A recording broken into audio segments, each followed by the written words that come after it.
d'être avec nous pour cette édition. Au sommaire, de nombreux jeunes et moins jeunes se mobilisent ces 2 derniers jours pour prendre d'assaut les sites des centres hospitaliers pour se faire dépister dans le but de voir s'ils sont positifs ou pas. Rencontre ce mercredi à Moroni autour des propositions pour la réussite du dialogue national. Tels sont les principaux titres de cette édition. Session plénière ce mardi au Palais du Peuple à Hambramba. Les députés et membres du gouvernement ont examiné et adopté de différents projets de loi, parmi lesquels la loi des finances de 2022 et le projet de loi relatif au statut des agents de la sécurité civile. Ces 2 textes ont été adoptés à l'unanimité par les députés. Reportage Binti Mwadjou et Salim Ben Abdilazar Kachi, compte rendu de Salima Ahmadali.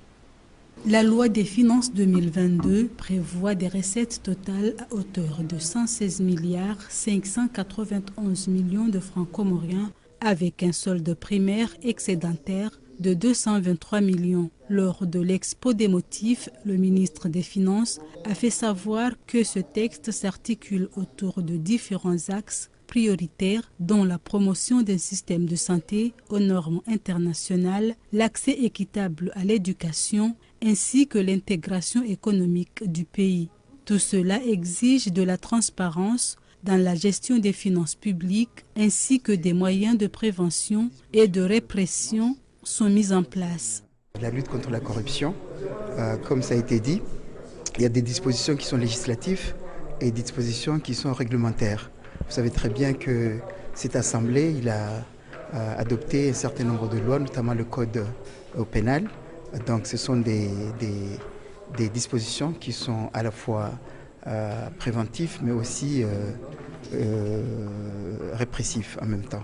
Donc ce sont ces ensembles-là, aussi bien législatifs que les autres qui sont pris au niveau des ministères, qui vont constituer les mesures pour maintenir les... D'autres projets de loi étaient à l'ordre du jour au cours de cette séance plénière. En effet, le texte relatif au statut particulier du personnel de la sécurité civile a été soumis aux députés pour examen et adoption. Le principe de ce statut est l'amélioration des conditions de travail des agents avec la mise en place d'un plan de carrière. Des aménagements ont été proposés notamment à l'article 55. Le député Ahmad Abako souhaite que le texte soit adapté à celui régissant la caisse de retraite pour que les agents de la sécurité civile ne soient heurtés à d'autres difficultés. Donc l'article 55, c'est-à-dire nous sommes en train d'adapter la loi qui sera votée aujourd'hui par rapport au texte antérieur et à la Constitution. Donc c'était ça l'objectif de cet amendement. Donc l'âge de la majorité est de 18 ans. Là, on ne peut pas aller jusqu'à 22 ans. Donc là, on a voulu équilibrer. Et il y a aussi le terme contractuel qui a été supprimé dans l'article 1er et qui a été repris dans d'autres articles. Et j'ai fait l'amendement pour modifier, pour que les textes soient harmonisés, c'est-à-dire les articles soient harmonisés et qu'il y ait une parfaite harmonisation des textes. Donc il y a eu beaucoup d'amendements qui sont intervenus juste pour améliorer les textes. Maintenant, nous attendons l'adoption. Le statut définit les droits et les devoirs des agents et leur permet d'exercer leurs fonctions avec assurance. Force est de constater que jusqu'alors, l'Office de radio et télévision des Comores ORTC ne dispose toujours pas de cet outil juridique. Les parlementaires ont adopté ce mardi à l'unanimité le projet de loi relatif au statut des agents de la sécurité civile. Ce dernier est jugé primordial pour le bon fonctionnement de cette institution. C'est un projet de longue date mené par les responsables de la sécurité civile. Ce statut définit les droits et devoirs des agents. Écoutons le directeur de la sécurité civile, Takfin Ahmed. Un jour en fait de joie pour la sécurité en fait civile en général et en particulier pour le personnel en fait qui y travaille. C'est un combat que nous avons mené en fait depuis que je suis en fait ici et c'est l'aboutissement en fait de cette bataille. On a l'habitude en fait de penser que l'Assemblée nationale c'est une chambre d'enregistrement qu'il suffit d'envoyer un projet de loi là-bas et bon, il est adopté. Eh bien non. Vous étiez tous en fait présents hier, vous avez vu à quelle heure on a quitté l'hémicycle. 21 heures. Les députés cherchaient à savoir. Ils ont posé des questions pertinentes, hein, qui ont naturellement obtenu en fait, des réponses en fait, qui convenaient. Cette loi a été en fait, adoptée. Il va y avoir un décret en fait, du président de la République qui va promulguer pour qu'elle rentre en application. Par contre, vous devez en fait, savoir que la journée en fait, d'hier, on a adopté également la loi des finances 2022. Donc, le nouveau statut du personnel de la sécurité civile va inéluctablement entraîner une hausse en fait, de la masse en fait, salariale. Hausse qui n'a pas été prévue dans le budget 2022. Mais comme vous le savez, au cours de la session en fait, d'avril 2022, il y a ce qu'on appelle le budget rectificatif. Donc, si Son Excellence, Monsieur le Président de l'Union, promulgue en fait la loi, il va y avoir en fait la loi de finances rectificative et nous espérons tous qu'à partir d'avril en fait, de 2022, les augmentations inhérentes au changement en fait, des statuts vont être en fait, prises en compte. Les députés ont également adopté la loi de l'Arc présentée par le ministre de l'Intérieur. Les élus ont donné l'accord au président de la République, Azali Assoumani, de ratifier l'accord sur la création d'une institution de mutuelle de gestion de catastrophes naturelles. Le directeur de la sécurité civile, Takfin Ahmed, s'explique encore une fois. L'adoption du statut particulier des agents de la sécurité civile est venue éclabousser en fait, ce deuxième en fait, projet de loi qui a toujours été en fait, présenté par son Excellence, Monsieur le ministre en fait, de l'Intérieur, Monsieur Fakhreddine en fait, Mahmoud. Mais ce projet en fait, de loi, qui est devenu loi depuis hier, est très en fait, important. Nous vivons en fait, dans un pays qui est exposé à de nombreux en fait, aléas. Les tremblements de terre, le volcan en fait, Kartala qui est toujours actif. C'est un projet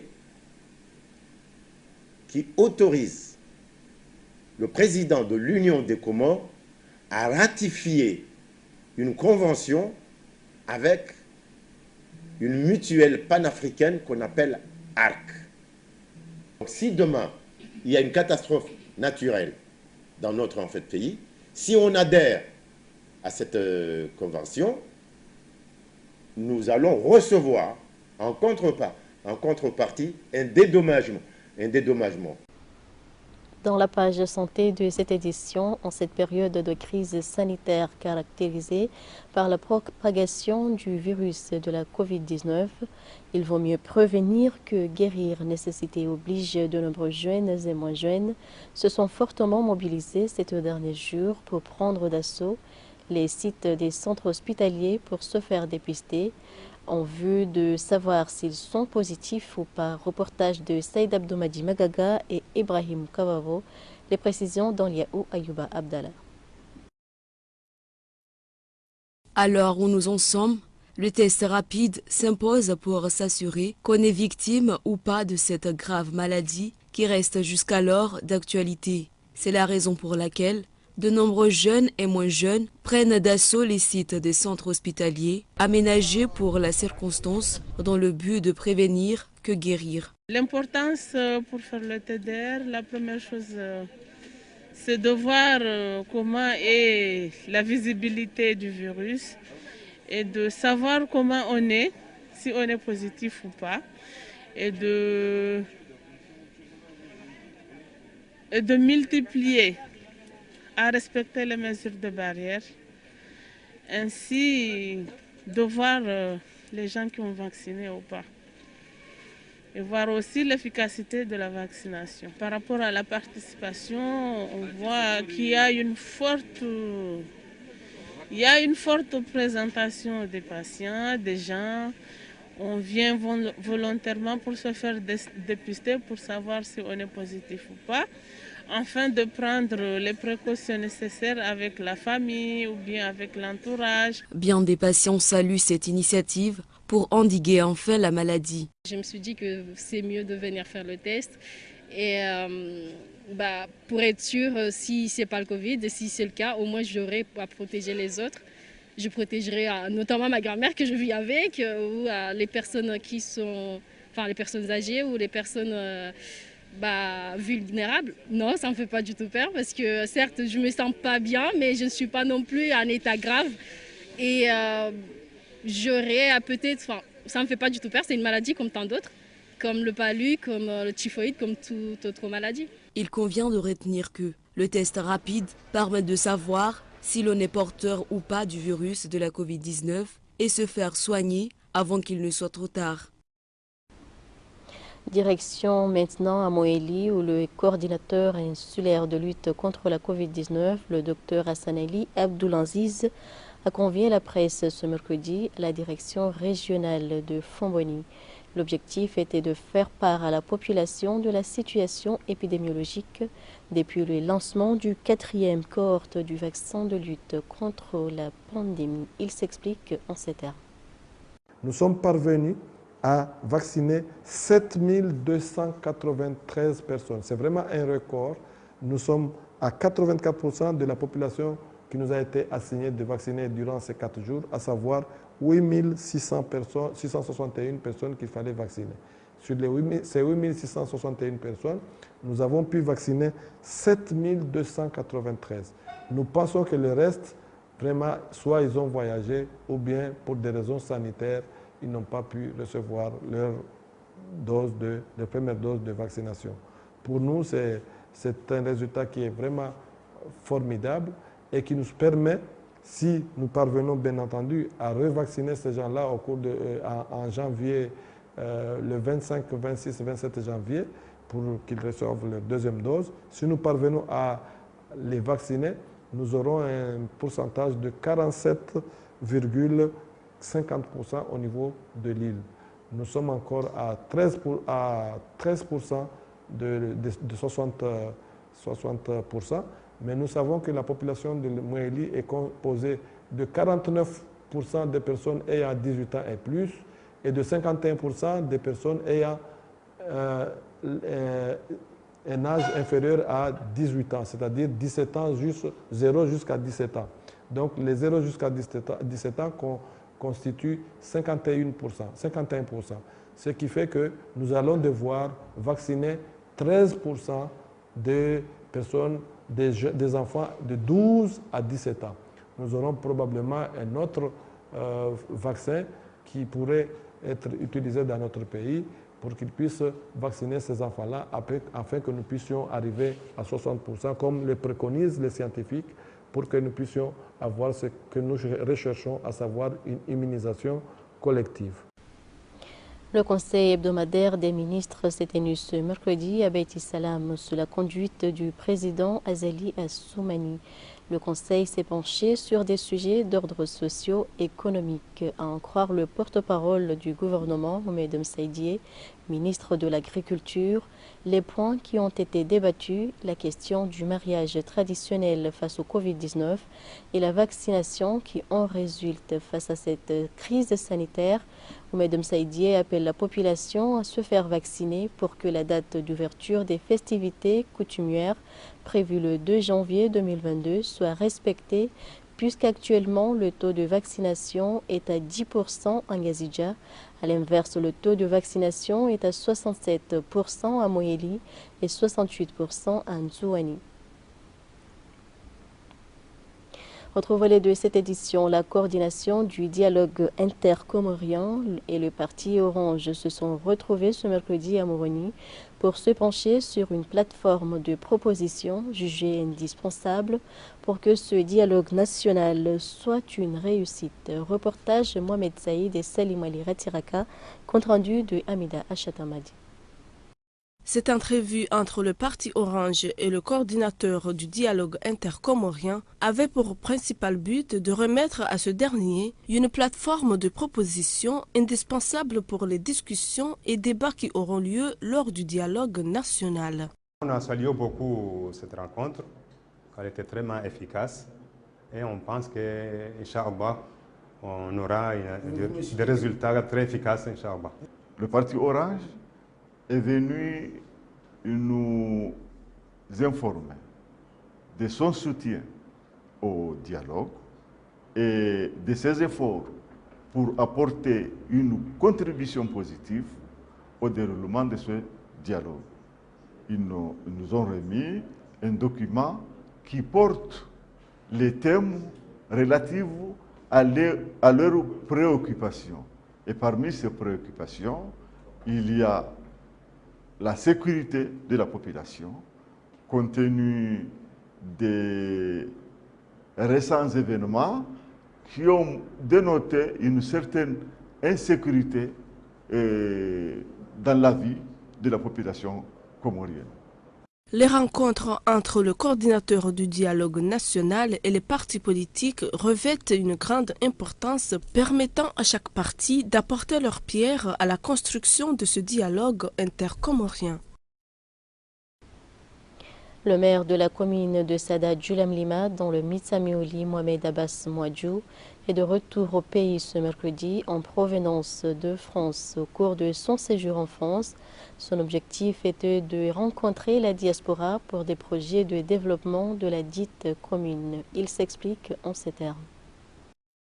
Je suis parti en France pour aller signer une plateforme qui est organisée par des élus français d'origine comorienne. Mais la plateforme, noir sur blanc, concerne 4 villages. La plateforme, c'est quoi? C'est la coopération décentralisée de la France envers les pays colonisés de la France. Le problème a été que Farouata n'a pas compris l'histoire. On doit le revoir à partir du mois de mars.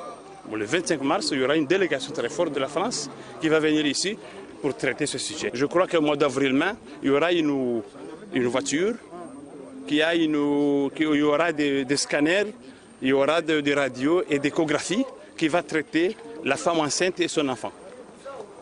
La santé mobile, mois d'avril même, la santé mobile. Ça c'est clair. Et puis après ça, on verra comment nous allons jumeler les statuts et les projets par rapport à ce qu'on demande. C'est un voyage fructueux, mais tout projet n'est pas du jour au lendemain.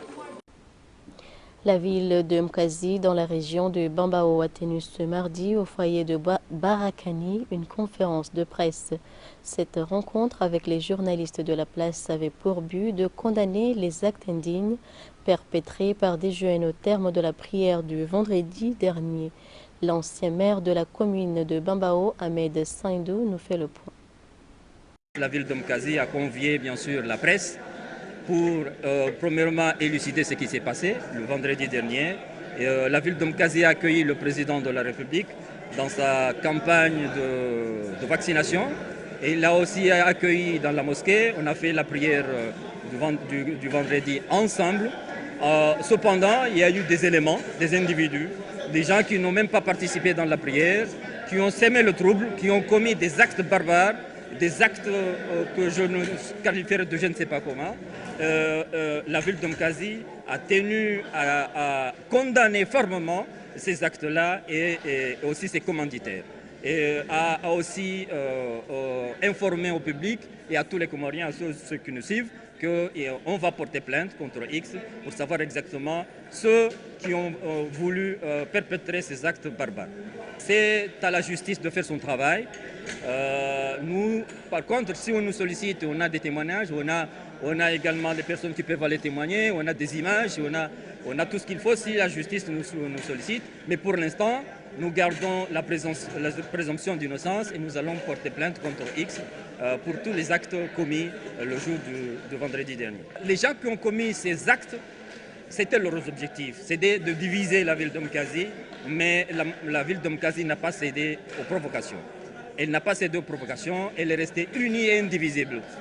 Toutefois, elle condamne formellement, je répète, ces actes-là, mais la ville de Mkazi reste unie et indivisible.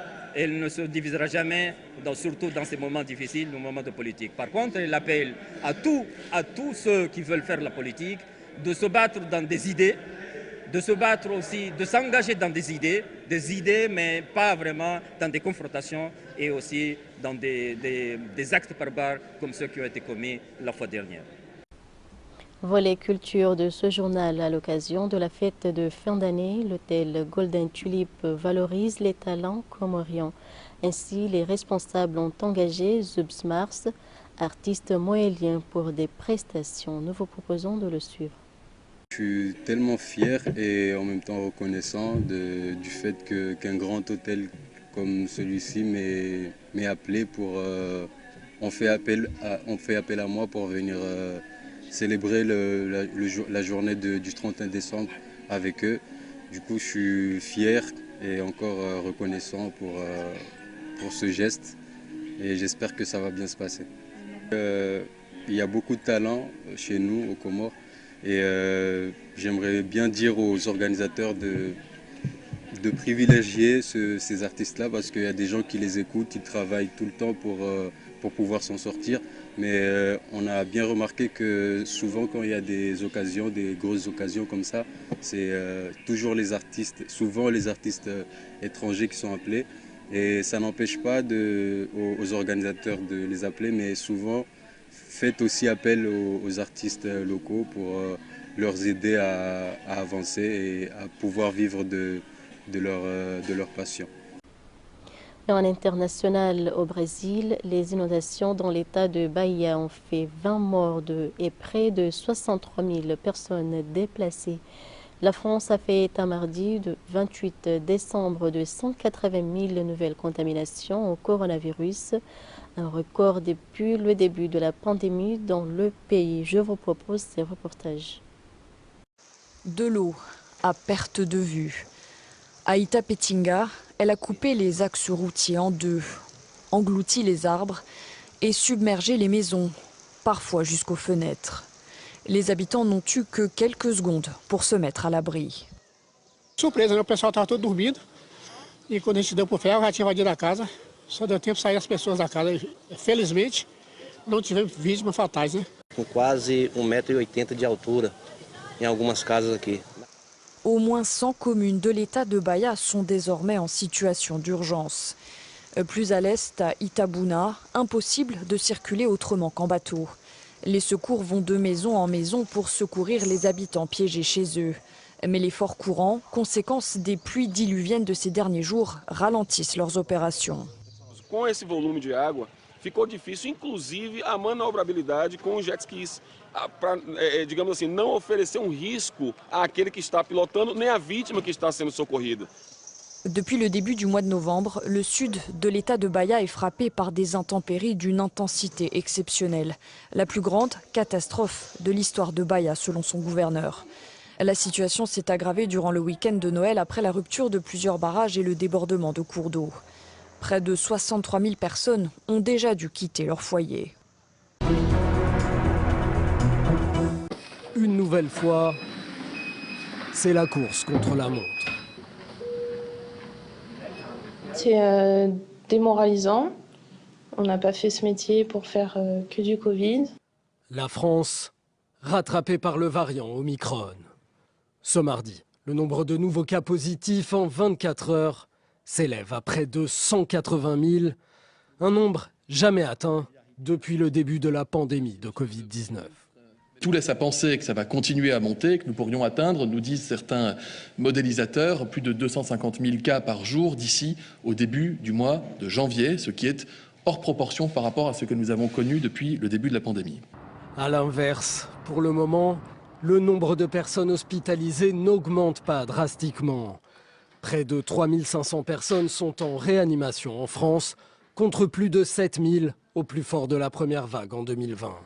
La question, c'est celle de l'état physique et psychologique des personnels soignants. Maintenant, on est à 2 ans d'évolution de cette maladie, 2 ans de vagues, 2 ans de travail supplémentaire pour pouvoir gérer les vagues. Malheureusement, maintenant, le personnel est fatigué, les gens ont une certaine lassitude. La France devient le pays d'Europe le plus touché par le Covid-19. Pas de confinement ni de couvre-feu, mais le début ce mercredi de l'examen du projet de loi pour transformer le pass sanitaire en pass vaccinal. Et c'est avec la page internationale que se termine cette édition. Mais avant de se quitter, nous vous rappelons les principaux titres. De nombreux jeunes et moins jeunes se mobilisent ces 2 derniers jours pour prendre d'assaut les sites des centres hospitaliers pour se faire dépister dans le but de savoir s'ils sont positifs ou pas. Rencontre ce mercredi à Moroni autour des propositions pour la réussite du dialogue national prôné par le président Azali Assoumani. Merci à toutes et à tous de votre attention et bonne suite de programmes sur ORTC. Très belle soirée à vous.